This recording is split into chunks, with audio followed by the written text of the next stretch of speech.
K-12 school for about 15 years, and then I went into the university world. I'm sorry, but you need to... Oh, yeah, I have to be, but I'm probably in. From the camera's point of view, I probably was in the box. So I'm Stephanie Slater. Like I said, I taught K-12 science for 15 years in a variety of different public school settings. Then I went to graduate school. My PhD's in cognitive science, but I've done most of my work in the field of studying how people learn science, particularly astronomy. I even married one. I married an astronomer.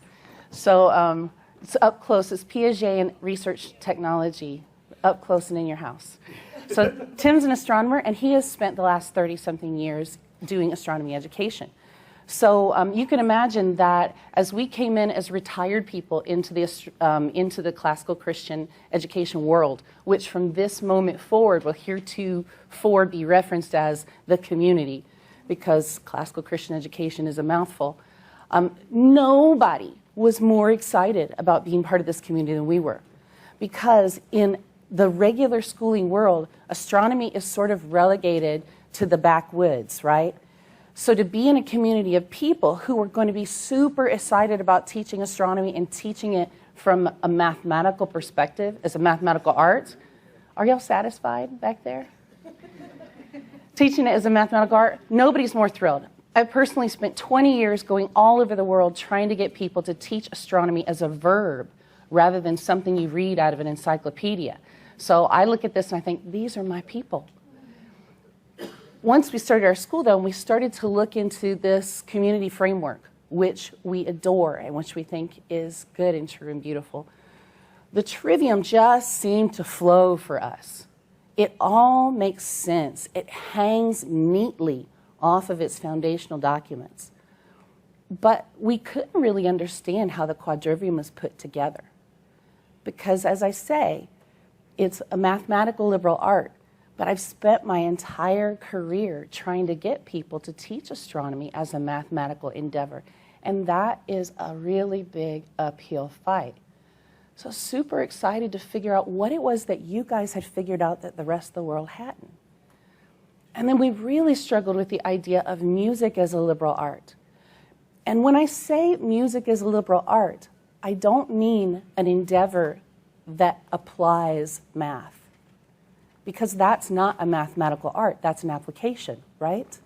Can we see the distinction there? Right, there are lots of things in the world where I use arithmetic, but those aren't mathematical arts, they're just applications. So before Tim figured out that being a music major was really hard and switched over to physics, he was a music major, he plays the saxophone. And I play several instruments as well. I've been playing music a long time. And I certainly did not know how to teach music as a mathematical endeavor, right? And I had the sense as I was saying the words that I was sort of lying. And I mean lying in the strictest, being strict with my self-discipline kind of way. I was saying things that weren't true. So we started reading. We read everything. We've got the Green Book. We call this the Green Book in our house, the liberal arts tradition. We read the Green Book. We watched every talk. We read every paper. We started going back and reading the original classical documents again. I had not read Aristotle's On the Heavens in a very long time. When I was young, I was just enthralled with how wrong he was with everything. And now as an older person, I'm super impressed with what he got right. But he didn't have good reasons in either case. As we went and we read all that and we listened to people, we had this sense that we'd kind of acquired over many years of doing a lot of education projects. And that is that a lot of words were happening, but the words didn't mean anything. You know what I'm saying? So Tim and I have different words for this. Tim says that they are vague. Right? We can listen to a series of talks on the liberal arts, and there's one on grammar, one on logic, one on rhetoric, and then there's two kind of squishing together, two of the Quadrivium, but half the time spent talking is talking about what they did over the summer vacation. It's like squished into nothing. They have nothing to say about it, but lots of words, and I don't know what the words mean. I mean, I went to MIT, I've got a degree in mathematics, and I have never taught multitudes and magnitudes in my life. I had no idea what anybody was talking about. And I have the sense that they don't really know what they're talking about either. Because if you know a lot about math and you are strictly wedded to the notion of separating out multitudes and magnitudes, you're not going to get very far. It's tough to do fractions that way. You cannot do calculus that way. And if you're not getting to calculus, you're not getting to the good stuff, right? That's where the beauty really happens. So try to do calculus without mixing up counting and real numbers. It's not happening. So Tim says vague. He also says word salad. I talk about people trying to use their Jedi mind tricks on me. When we're not running the school, we have a little side hustle that we do, and we, over collectively about 70 years in science education, we have written, read, reviewed, or revised about 10,000 academic products between us. And it's probably not exactly 10,000, but we're in the astronomy field, so. See, those people would not have gotten that at all. So that's a lot of experience, and after a while, you just get a gut sense for things, right? When a student turns in a paper and they've plagiarized it, you know before you go Grammarly it, don't you? Because after a while, your gut just tells you. And our gut is the same way for what makes a project hold together.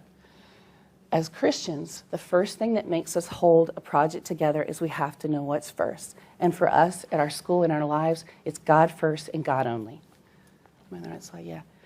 And what that means is that the concept of Christian classical education serves that, not the other way around. So if I have to ditch this community in order to do what I have to do for God, that's what I'm going to do.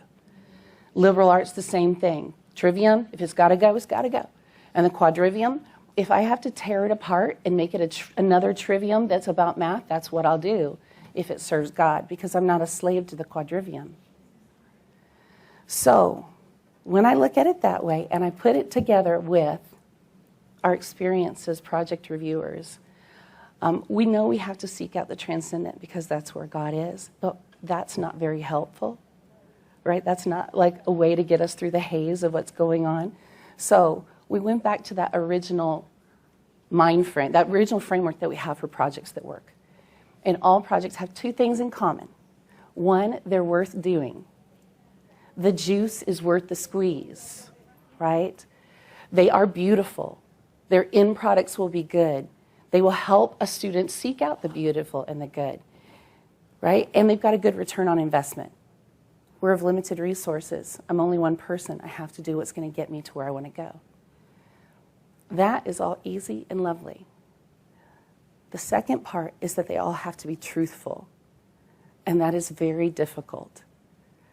And I've seen this same pattern work out. It doesn't matter if I'm dealing with a kindergartner who's trying to count galaxies in the Hubble Deep Field, or if I'm dealing with a very important astronomer working on a very important telescope on a very important mountain. It doesn't matter all the little things you do. What makes your project good is whether or not you've got the guts to be truthful about it. Truthfulness in academic projects takes three things. The first is that you have to actually know your foundations because you don't have any original ideas. Those are very hard to come by. You are building on the shoulders of hobbits, as some say, right? So, do you know that original literature, and are you synthesizing it correctly? Are you making meaning out of it in a way that actually reflects what it would have meant to the people it was written to begin with, right? In this way, those of us coming out of a Christian tradition where we're pretty serious about Scripture, we have a leg up on other people because we know what it means to look at something in the context in which it was written. The second thing is, are you ready to jettison your presuppositions, your preconceptions? If you are so wedded to teaching Ptolemy in your astronomy class that you just can't conceive of not teaching Ptolemy, then you've got preconceptions that are going to get in the way of you doing what you've got to do. And the last thing, which seems so simple and people just throw this away, is that you have to be extraordinarily rigid about your definitions being correct, which is different than being precise or accurate, because correct means you are representing that true value, not an accurate, as close as you can get to true, but the true value. And we're not trying to be precise either because we don't want our darts hitting the wall, right? How many of you have done the DART thing? Right? Okay, you know what I'm talking about. So, can we do this? All right, before we do that, I would like to take a second to just back up and address why this is not a problem in the trivium, but it is in the quadrivium. All right, they're smooth. But in the quadrivium, we've got problems they don't have to deal with, okay? The first is that when we go back to the classical period, we've caught the literary arts and the mathematical arts in two very different stages of development. Logic, as Aristotle taught it, and logic as you might teach it today in your school are not that different. Biology or astronomy as taught back then and astronomy as taught now are not even in the same category of things, right? It has changed. What we know has changed so much. If Ptolemy were here, he wouldn't teach Ptolemy because he's like, that's wrong. He would know, right? So we have to be willing to understand that. The other thing is that, like I say, they develop differently. The whole point of logic is that it's eternal, right? It goes throughout time. It's not supposed to change a lot. In the mathematical arts, we are supposed to change. And that's ironic because math is unchanging, right? I like that. God's funny that way. We also have this problem of the quadrivium being divergent. If I go back in time and I look at the schools of thought of logic in the classical era, they would differ by opinion, yes? But logic is logic. It's kind of this thing. If I go back and I look at arithmetic in 400 BC, I got about 5 different things that are called, that we call arithmetic, that are not the same thing at all. So which one are you talking about now? Are you talking about arithmology or are you talking about logistics? Because those aren't the same beasts. One is of the occult and one is of God. So which one are you adopting as your foundational documents? Okay? And that brings us to the next thing. Although people say words to try to cast spells, the quadrivium wins hands down when it comes to being related to occultic practices. They don't say the Pythagorean cult just on a whim. They meant it. And when you then say that you're adopting this framework that comes from the Neo-Pythagoreans, you should wonder how that cult might have influenced those ways of thinking, right? And the final thing, again, is that definitions morph. When we talk about number, what number are you talking about? Because Nicomachus's number is not my number.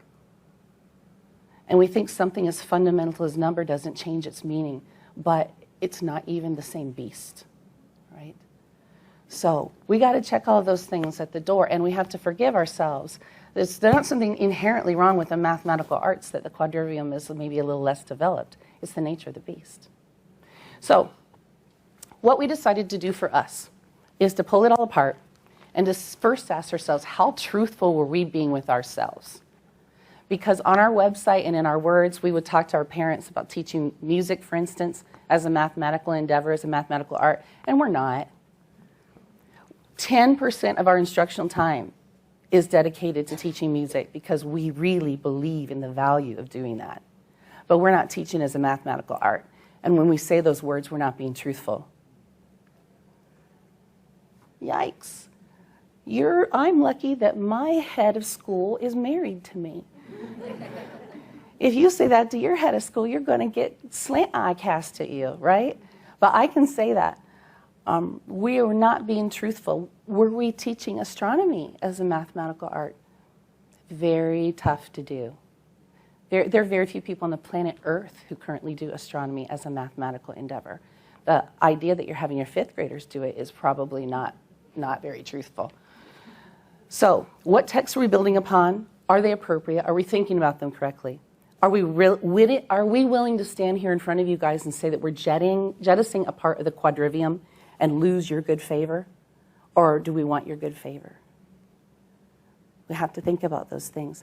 And then we've got to clean up our definitions because they're a hot mess. So let's look at that.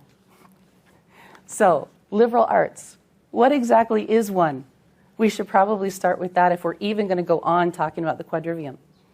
So, if we mention somebody's work For the most part, it means that we hold it in such high regard that we believe it is worth contending with, okay? So there's no disrespect, and everything I've written is flawed. So that happens. There's still love there. But the first thing we did was we picked up what we call the Green Book, the liberal arts tradition, right? And I think a lot of you have this. We have it on our website. We encourage parents to read it as an introduction to the liberal arts tradition. So we just went through. I went through, because it's the thing I do, and we found every definition for the liberal arts in this book, every unique definition for the liberal arts in this book, anything that might tell us what a liberal art is. And it's like this. You don't read it. It's not intended for you to read. It's just a lot. And you can see I stopped at page 58 because I figured I had saturated the data set. I was good at this point. But there were things in here that, to me, cannot be part of a definition. They have to be justified after the definition is given. For instance, 7. Why has it got to be 7? If you're not into numerology, that shouldn't be important to you. The people who came up with 7 were, by the way, into numerology. So that can't be there. Seeds and tools. That is a beautiful metaphor to use for the liberal arts. But metaphors don't belong in definitions. What do you mean by seed and tool? You know what I'm saying? Some of them I thought, wow, we really need to have a talk about these because you've got to convince me. The liberal arts are tools by which all knowledge is justified. Nope. I'm going to argue you on that. That is not correct. That's a tough statement to throw out there. Or only liberal arts produce knowledge and science. No, I don't think so. So we thought it was strange that in a book called The Tradition of the Liberal Arts Tradition, that there was not a clear definition of the liberal arts. So we had to come up with one for ourselves, and we think that each of you should do that for yourself too, because we're not somebody that you should just believe. You have to wrestle with these things for yourselves. But we needed a clear definition. For us, the liberal arts are fundamental subjects that provide knowledge and skills to be used in other studies. We think that for us, each part of this definition is required to differentiate a liberal art from all kinds of other things. I don't know, starting off, how many there are. And I'm not alone in that. Over the last couple thousand years, there have been some pretty smart people who have wondered what should be considered a liberal art and how many there should be. So it is up for debate, all right? For the purposes of our school, the intention of the liberal art instruction is to direct the students' affections to God. So anything that doesn't goes. And it doesn't matter how much I like teaching that thing. It's got to go. All right, so then, of course, you know, what we had to do is we had to say, well, what's the quadrivium? Again, in the book, we came up with these three definitions. These 4 liberal arts were mentioned. Other people, in other times, some really smart people, Seneca, Augustine, they have disagreed with this list. So if I disagree with it, I'm in good company. You know? It also said it's a mathematical art and the 4 arts of number. And you might think, well, mathematical art, numerical art, that's the same. No, it's not. And math is about getting it just right. Not almost, but getting it right. So mathematical is a much better definition. Geometry people would like to show up to the party too, you know? So we said the quadrivium, in quotes, because we don't really know that that should be the right name if we don't go with 4. The quadrivium is a collection of mathematical liberal arts, and we've already defined a liberal art, so we're good.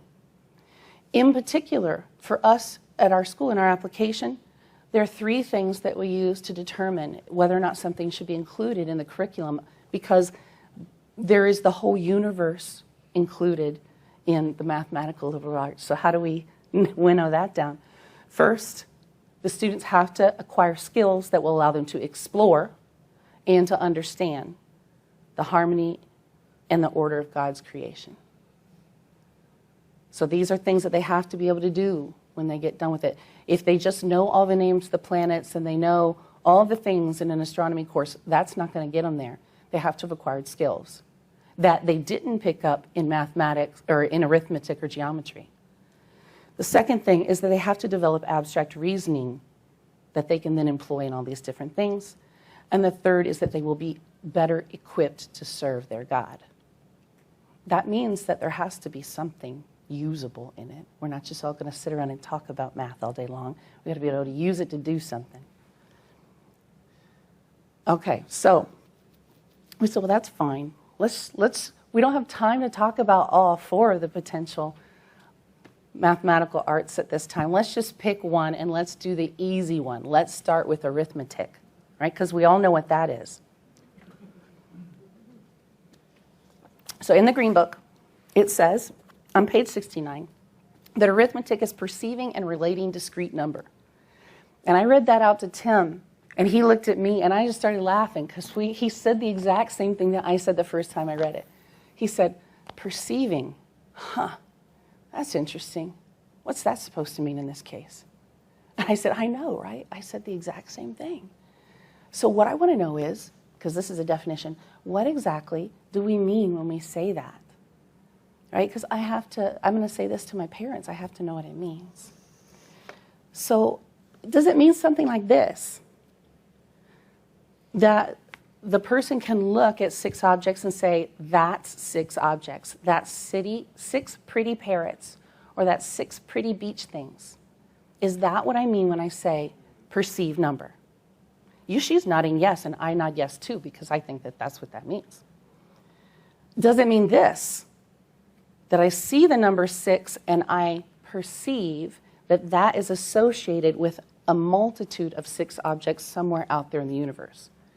And that seems like the first thing, but it's not. Those are 2 different cognitive skills, which is why you got to teach it both ways. So I like that one, and I would say, yeah, I think that's perceiving. Or does it mean something like this? That I look at the number 6 and I perceive that within the number 6, the 6 contains things.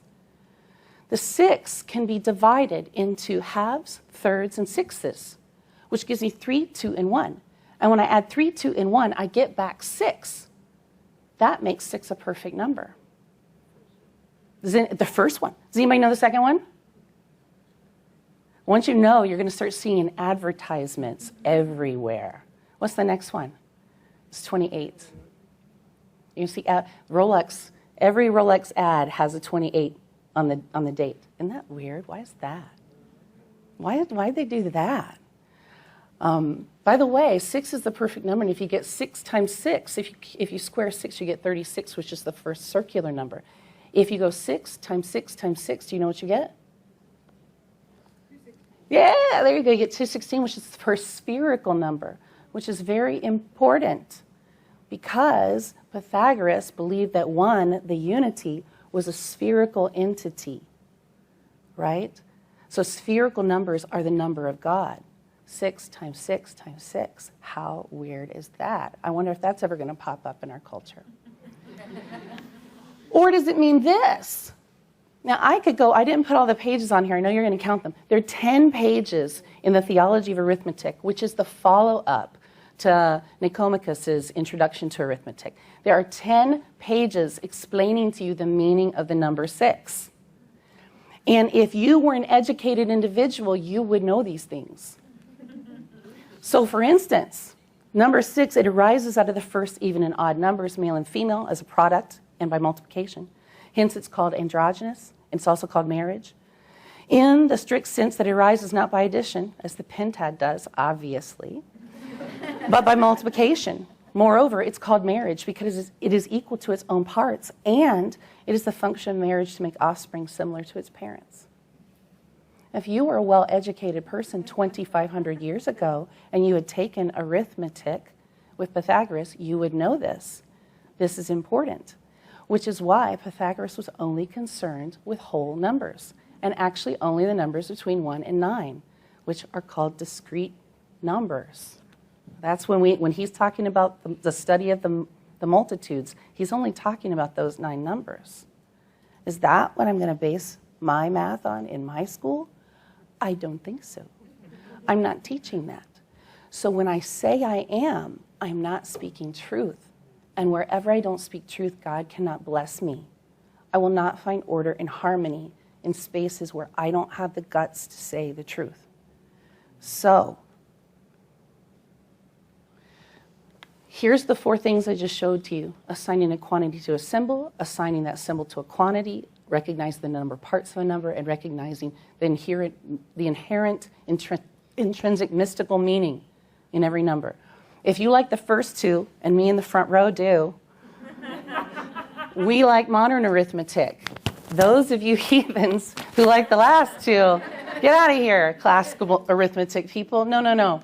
And the last thing we had to say is, what in the world is a discrete number? I've been around the block. I know my math. I know all kinds of numbers. And here's a nice, beautiful chart. Do you see discrete on there? So what are you talking about? No. You can't just go making up new kinds of numbers unless you explain what they are. And unfortunately, they do not go on to explain what it means. And they're really nice people. And I suppose they are. I don't actually know them. I bet they're really nice people.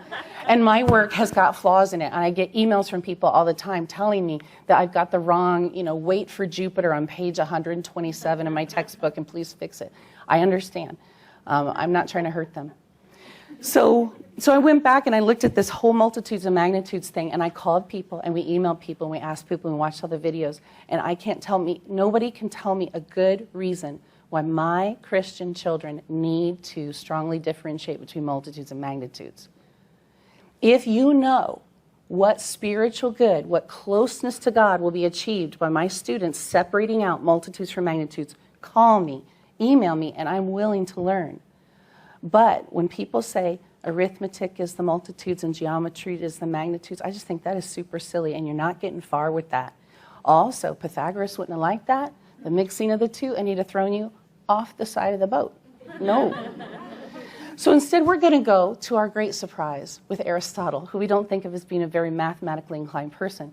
But if you go back and read categories, you can see he's trying to soften the debate back in the classical era, and he's just like, look, we're just going to talk about quantity. It can be discrete. It can be continuous. Don't care. All the same. Work the problems. All right? So we're going to go with Aristotle on this. But I do not think that anybody in here should believe us. You should not believe me. You don't know me. I could just be talking. I think that if you teach mathematical arts in a Christian classical school, you are intellectually obligated to go back and read the source documents that you say you're using as the basis for your instruction. If you don't, you're not being very intellectually rigorous or honest. You have to. And as it turns out, you can read it over lunch. It's super easy. If we go back to the Green Book, they say one of the oldest and most imitated texts from the ancient world is De Arithmetica, which translates into Introduction to Arithmetic. It was written by, and I slaughter his name. I don't speak Greek. I apologize. Nicomachus? Is that right? Am I doing okay? Okay, Nicomachus in the 1st century. While much of the text would look familiar to an elementary teacher or student,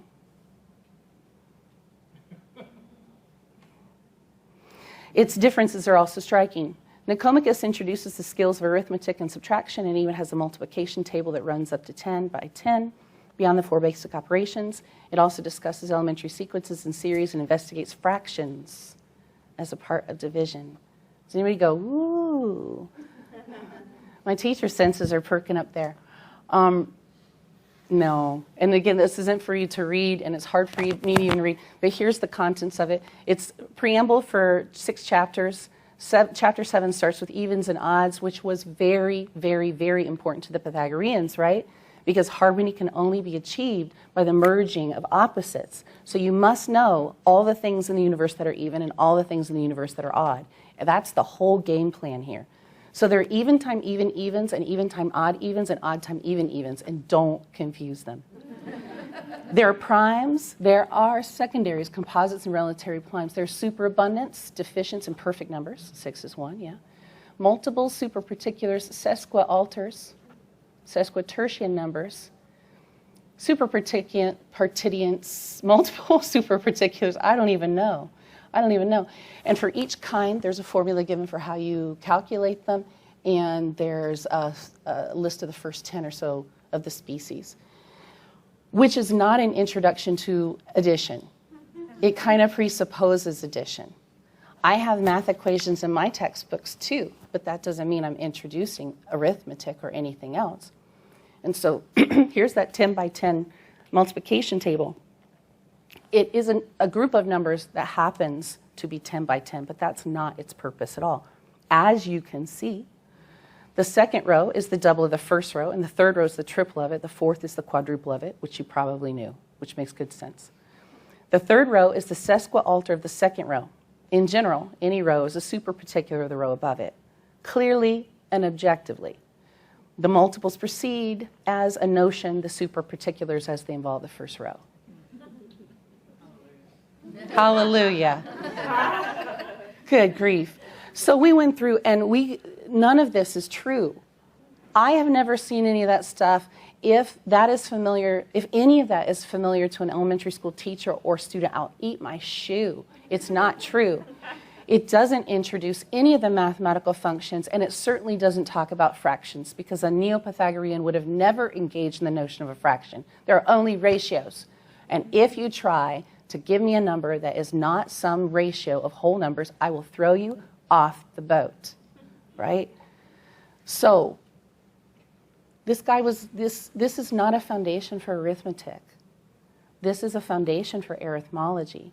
And you can find this book, which is the follow-up to Nicomachus's Introduction to Arithmetic.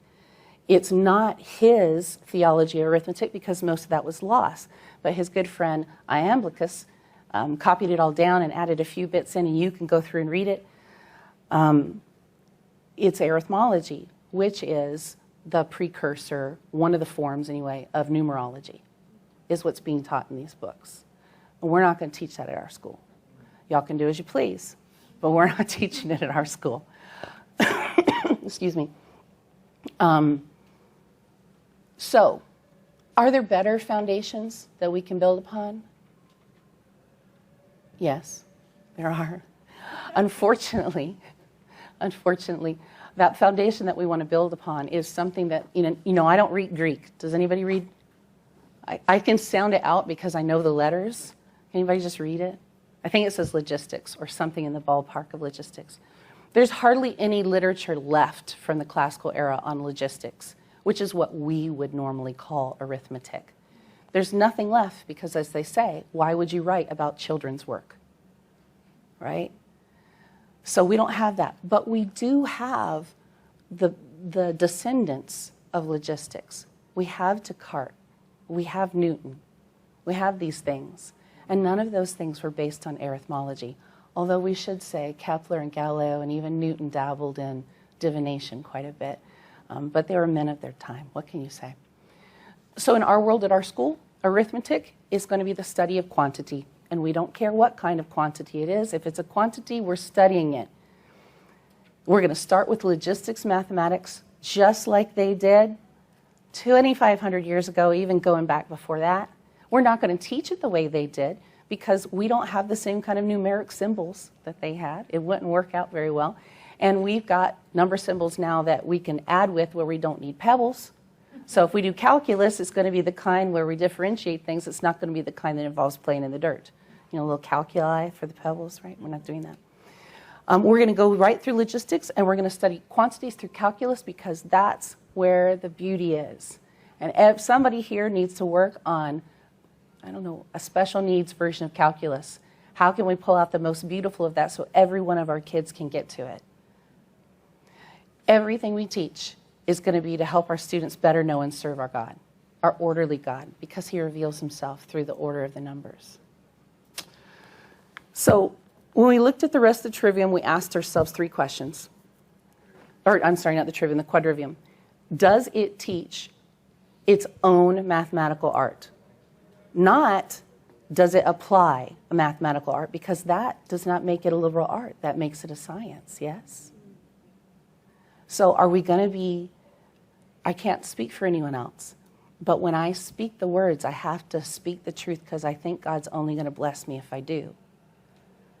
If something is not teaching me a mathematical art that I can use in other arts, it's not a liberal art.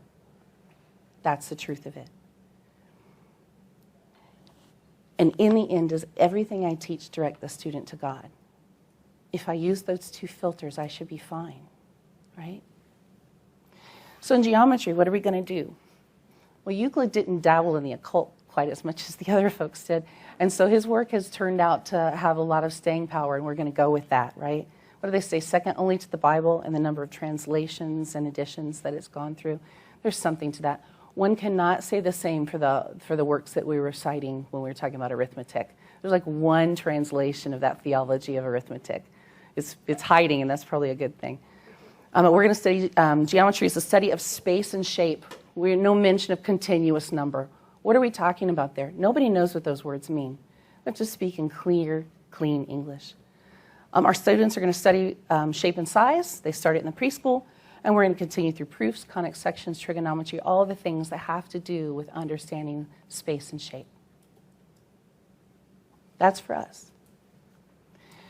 For music, we had to be willing to be more bold, as you might have guessed. If we look at Barker, who's probably done the best work on Greek's conceptions of music, he says that the Pythagoreans were not typically interested in the study of music for its own sake, right? For them, it was the researches that they did arose out of a conviction that the universe is orderly, that the perfection of a human soul depends on its grasping and assimilating itself to that order that they had found. Well, I'm not teaching that. In my school, the perfection of your soul depends upon you grasping and reaching out for the Lord my God, not after their conception of the mathematics of the harmonics of the universe, right? So they had three kinds of music. I think probably a lot of you know. The music of mundana, which was the music of the spheres, the music of the universe, the music that the harmonies that resonated through everything, the harmonics of things. That has not played out very well with additional data collection. Right? Even poor Kepler, I'm glad he kept at it. He kept trying to find the music of the spheres, but he kind of found some wonky tunes that nobody would consider musical.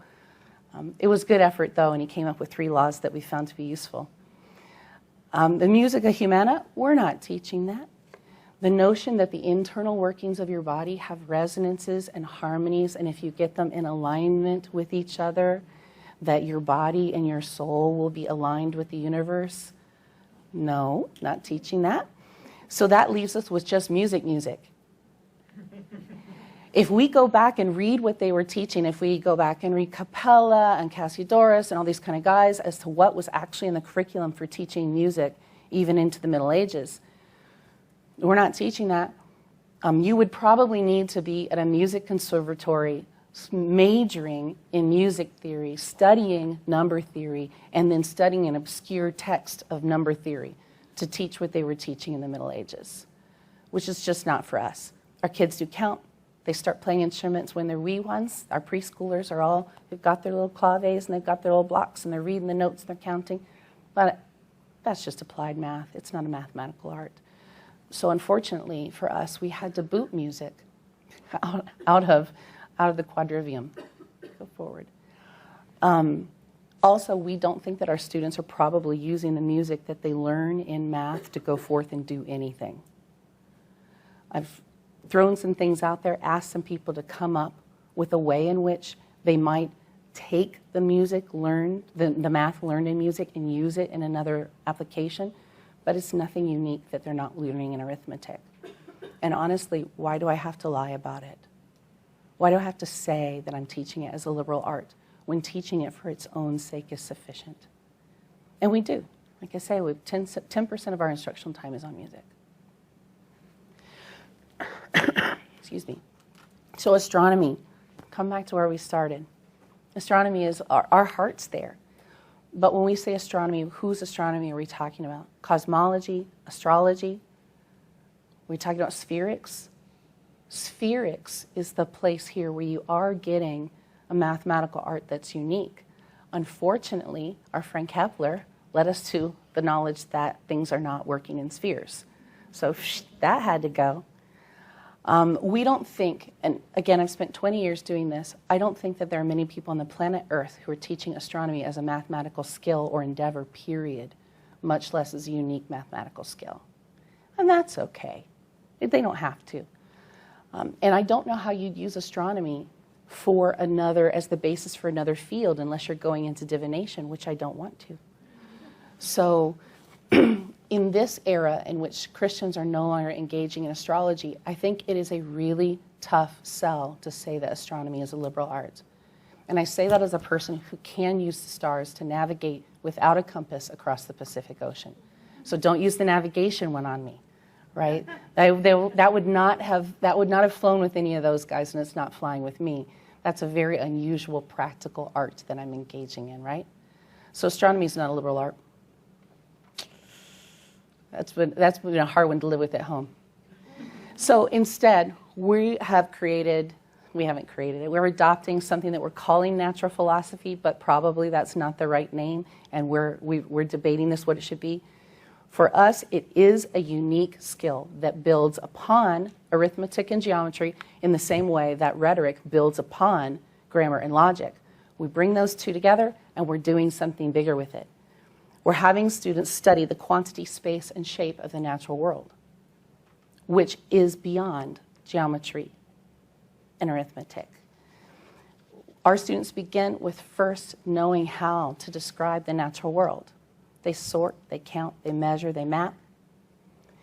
Once they've figured out how to do that in the first 5 or 6 years of their education and to do it rigorously, then they move on to interrogating the natural world in a mathematical way, and finally to evaluating the large ideas that humankind has created related to the natural world. And here's what that looks like real quick. Describing starts with really superficial things: color, shape, size. It goes on to characteristics that are sort of as in time, and these things are happening in parallel with their learning arithmetic and geometry. We get those other kinds of characteristics that need to be considered: physical and chemical properties, density, which is the mother of all difficult things to teach, pH, right? You have to test for it. And then we go on to functional characteristics. I've had some lovely conversations lately with my students about why pandas are categorized as carnivores when all they eat is bamboo. It is interesting that in the world you can categorize things differently for different purposes. That's a tough thing for kids to learn. So that's where you have to start. And then we count everything. We count galaxies. We can count all the galaxies, and we have many times. And this is a picture of the Hubble Deep Field. We count the galaxies, and then we estimate the number of total galaxies that would be viewable if you looked around the entire sphere of the Earth. And then we can count them by color and by size. We count them by shape, categorizing all over the place. We can count the number of worms in our compost bin at school. We can count the different colors and the different types and the different sizes of pebbles on our beach. You don't have a beach, but you might have a beach. I hope you do. But if you don't, you have something. You have something. If you don't have any natural world associated with your classroom, you can have a fish tank, and you can count the behaviors of those fish. Whatever it is you have, your kids need to be counting it, and they need to be measuring it. Right? We measure things that are static, and we measure things that are in motion. We can go in and we can measure the weight of all of those things that went into the compost bin beforehand and then after. We can count them before and we can count them after and see how those things have changed. We can look at the sun and watch how those sunspots change and how they move in time. And we can calculate out the spin rate of the sun and that it's spinning differentially. We can get fifth graders. We've had younger kids than fifth graders do that work. They can come to understand the nature of God's universe using math. It's not what you're teaching, it's how you teach it, right? We have students map everything, celestial things and not celestial things. Mapping where clouds are is just as important as identifying them or counting them, because where you see those cirrus clouds can tell you a lot. Where are they and what's next to them? Where are the earthquakes? Where are the birds sitting in the trees around our farm? Our school's situated on a farm. Where are the birds and what kinds of birds are sitting where? We should map it. Once we get done doing that, and you're never really done doing that, we start arguing the natural world with our students. And this framework might look familiar to some of you. Does anybody recognize this argumentation framework from? It's good, trust me. So what is a good research question? And I will tell you, not all of them are good. Right? Do plants sneeze? Not so good. Can I answer it using mathematical arts? Because not all questions can be answered that way. What type of research would answer that question? You know, if you look at professionally published astronomy, astrophysics, physics papers, science education papers, only about 1% of them are experimental in nature. There are a lot of mathematical ways of interrogating the natural world that do not involve a hypothesis. All right? Have I created a fair test? What's the difference between data and evidence? They're not the same. When you use them the same way, they're not the same way when you come to the mathematical arts. Does my evidence adequately support my claim? Is my claim related to my original question? Right? How do we use logic and our arithmetic skills now to interrogate the natural world? And then as they get older, how do we confront the big ideas related to the natural world? What is the data that has been used to support these ideas about the natural world? Was that good data? Did they use a fair test? Have they also considered the data that refutes their ideas, right? And finally, what mathematical patterns has God put into the universe, right? That moment when a student sits there and realizes that the relationships between all kinds of things have equations that look exactly the same is the moment they look at it and go, oh, God is funny. He is trying to speak to us, and he really is. So that is what we're doing in our practice. We've first taken a rule for ourselves that we have to be rigorously honest. And if other people don't like it, if our honesty makes them uncomfortable, we have to do what God wants us to do, and that's to adhere to the truth. And all these things have fallen out. And we're having a lot of fun. What we've found is that there's a lot of joy in being truthful, because now everything is an open subject to interrogation with mathematics. So I don't know if there are any questions, but that's all we have to say. Sir? Just about music. I taught percussion for some time. I also was a music major for a little while. I realized it was hard and went over to something else, huh? Yeah, I could juries, nothing. But the idea that music is not, or a liberal art, it's offensive. I know. I'm kidding, but I'm also kind of serious. No, I know. There is so much math, and as a percussionist, I think of all of the different time signatures. But the point, and here I'm going to try to re-articulate it back to you so that I think I understand it right. The point is that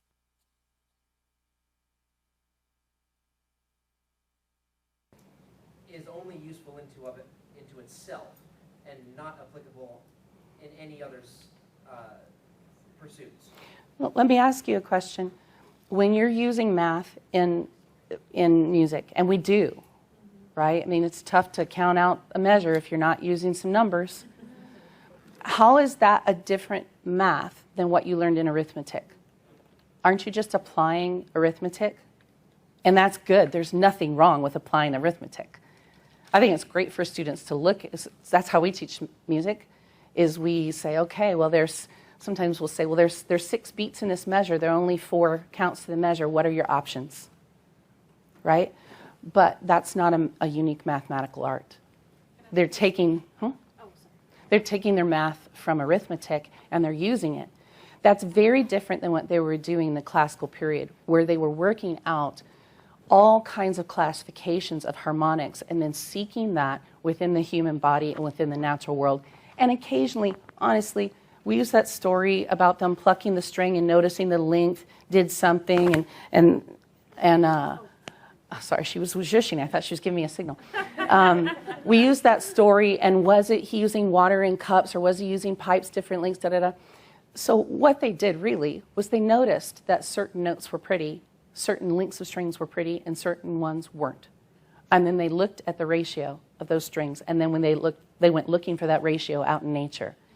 It's not like they were trying to make music out of it. The sounds, the beauty of the sounds were just their starting point.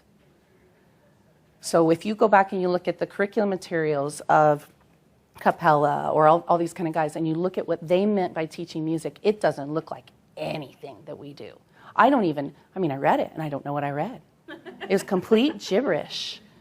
So I know it sounds offensive. Listen, I had to tell an astronomer that astronomy is not a liberal art.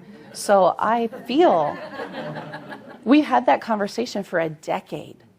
I feel how offensive it can be to a person, but it's still true. They're not learning a unique mathematical art through music that they're then going to use as the basis for other arts. Not that I can see. If you can convince me otherwise, I'm open to being convinced.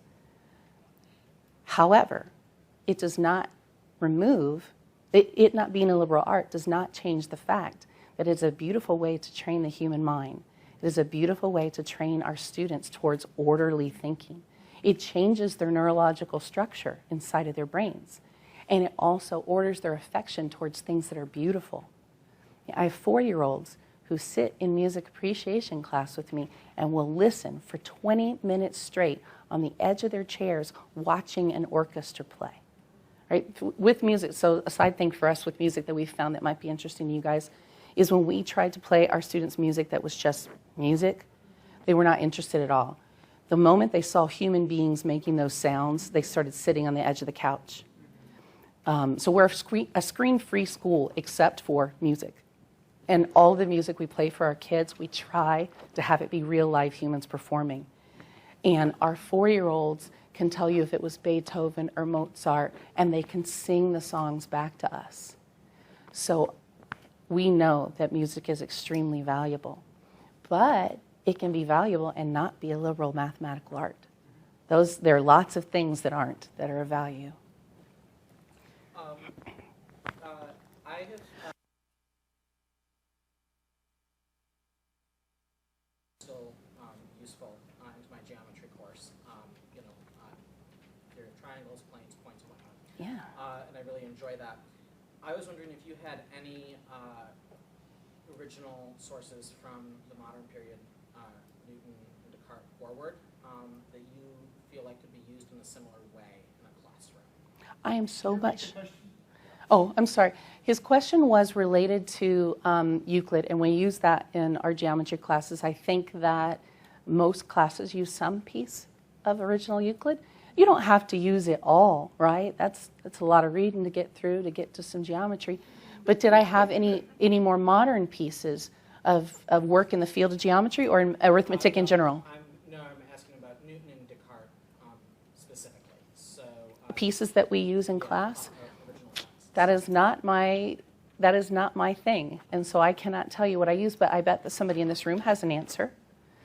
What's something that you use from Newton or Descartes? And you mean original texts? You're looking at original documents? Something that tracks the story of its development in a modern, not something that's an exercise in arcane notation. Sure. But, Does anybody have something for him that you use? A teacher at my school was working on geometry in that direction, but some Euclid, but a lot of geometry, a lot of just natural geometry. A lot of times Euclid in our geometry books is just reworded in a way that we can understand it quickly. And then when you read his portion down at the bottom of the page, you can see that it's elaborated. Was he asking about the development of historical thought? Was he asking about the development of historical thought? We do have a teacher that has gone through some of that. okay, thank you. So I've been teaching, let's say, for instance, astronomy for about 30 years. And I have had a philosophical approach since the beginning that I just don't teach things that aren't true, because there's so many things that are true that I need to spend my time on that I don't have time going through everybody's old idea that we now know is not correct. And if Ptolemy were here, he wouldn't be teaching Ptolemy. He'd be like, well, that's not true. Let's move on. The same thing with Copernicus. He would have moved on. Kepler would no longer be looking for the harmonics of the spheres. He's like, it didn't work out so great. So I don't spend any time teaching ideas that have been ejected from the scientific or mathematical canon. However, I think there's a beautiful place for reading Aristotle and Ptolemy, and certainly I love reading Kepler. I think he writes beautifully. I think even through the translation, you can read such a beautiful spirit. His methodology is tight, right? He lays out his arguments beautifully, as does Aristotle. But they're just great examples of how you can go through all the right logical steps and come to the wrong answer. So I think they have a great place in logic and rhetoric classes, but I don't teach them in my astronomy class because they're not true. They were wrong. And I have too many things to cover. Yes, ma'am. Okay, I guess kind of building off of that. So like before I teach logarithms in algebra 2, I'll go through Napier and Kepler and like look at the Rudolphine tables and how they kind of develop the logarithm tables before I ever let them get into using a calculator to calculate logs. Would you consider, I mean, would you consider that to be inappropriate to look at? So the question was looking at Napier and Kepler looking at logarithms. So are they wrong? No. No, that's good then. That's good. That connects us back to a beautiful intellectual tradition, right? So there's a difference. I've taught history of science and technology before, and there are few people on the planet who loves the history of astronomy more than Timothy does. And so I think those things are beautiful and they have the right place. But for me, I think that they belong a little bit later, so that students have a little bit of a broader perspective of everything before they go back and they say, we didn't just wind up with these ideas, we had to work towards them. For me, I just have so many skills I need to teach, and I want to teach those skills at depth that I don't have time to teach things that aren't true. Not everybody agrees. Tim and I, we have a college-level astronomy textbook that we write, and it's taken me a decade. I've gotten the history of astronomy section from being this big down to being about this big, and he's right, you can't completely eject it because some people love it so much nobody would buy your book if you didn't include it. But, yes, ma'am. Well, so you're speaking mostly, you teach at mostly grammar level, the astronomy, or are you teaching it? So Tim and I together, and separately and together, I've taught astronomy from preschool up to graduate students. Okay. And I teach workshops for college faculty who teach astronomy on how they should teach astronomy as well. So it's across that whole swath. And you never include history in any of that swath? I had too much to do. That's just me. So we wrote the International Year of Astronomy was 2009, and we wrote the curriculum for the United Nations for that, right? And that was directed at 5th graders. So we teach it all the way along, and we do include some of those kind of things. But if you have to, for me, I've just got to make choices. I have to put parameters on what I teach, and I have to prioritize things. And so I include some history, and some of it's really interesting and really appropriate to the content, but I never teach it for its own sake, because that's a different class. And people can do, people vary on this, but that's a different class. So my personal mantra is 5 minutes or 5 weeks.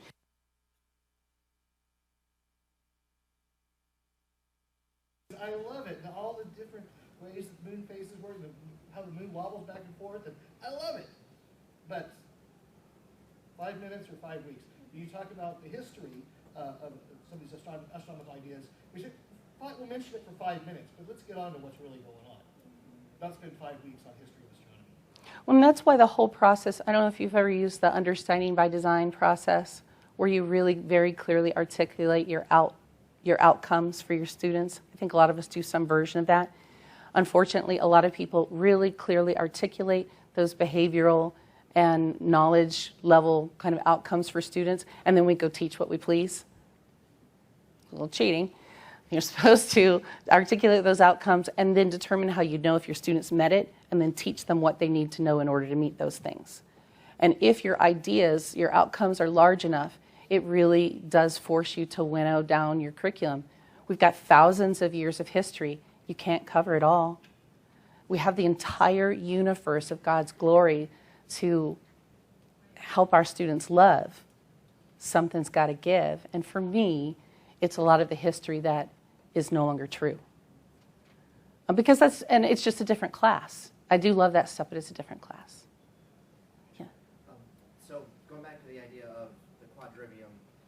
as I'm understanding it, and I don't know, maybe I'm totally wrong, but the Quadrivium was kind of the pinnacle, right? It was the idea that you've climbed the top of the educational tower, you'll be fully realized when you've mastered these things, right? And they were geometry, arithmetic, music, and astronomy, right?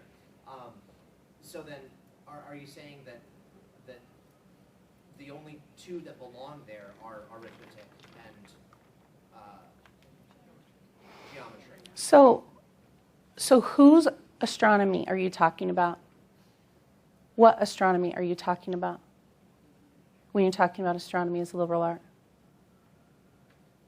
Well, I'm wondering if the idea of all of the topics at the top of the Quadrivium necessarily needing to be a liberal art. So then you need to change your definition of the Quadrivium.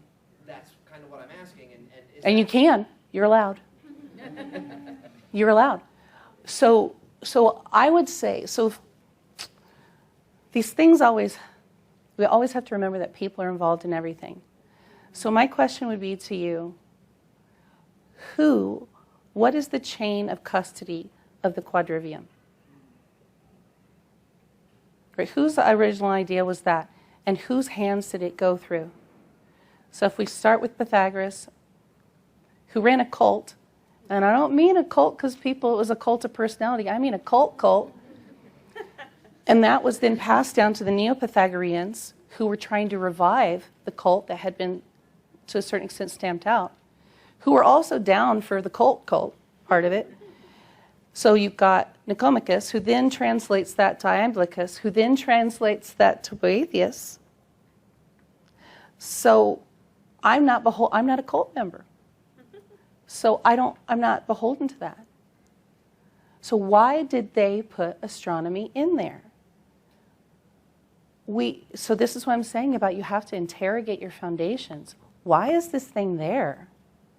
When they say you would become a fully realized, fully educated human being, what did they think you were going to know and do when you got done?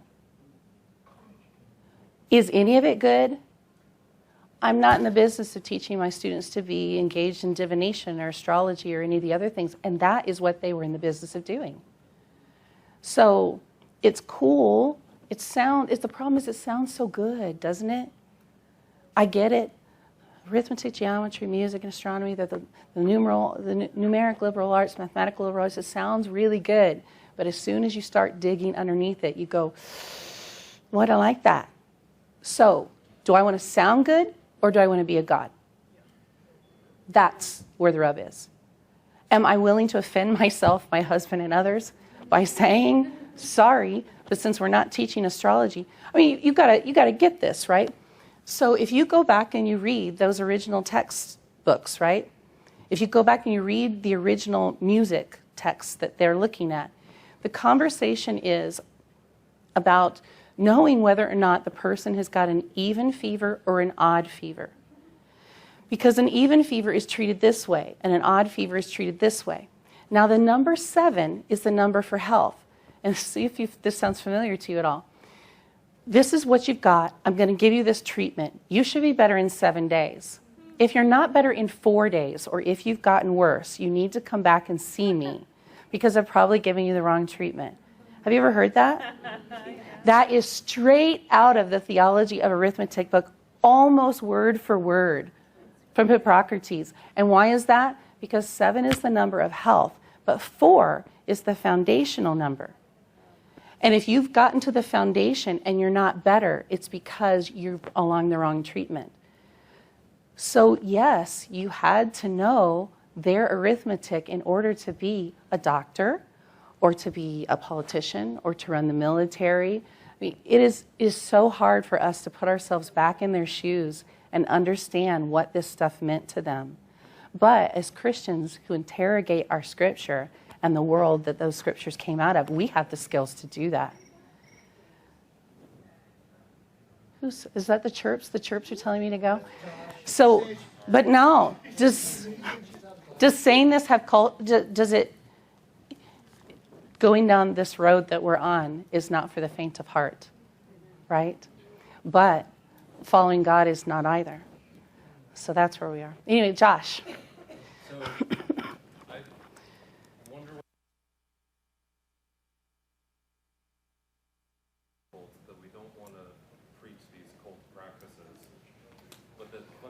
to their beliefs was that, you know, the universe has some sense of order that can be described numerically, and that was imposed on it by some creative entity. The monad, Right? the Yeah. unity, yes. And so, yeah, that's a cult, but then there's also, like, looking back through things from a Christian perspective, like there's glimmers of truth in that we would That's still right.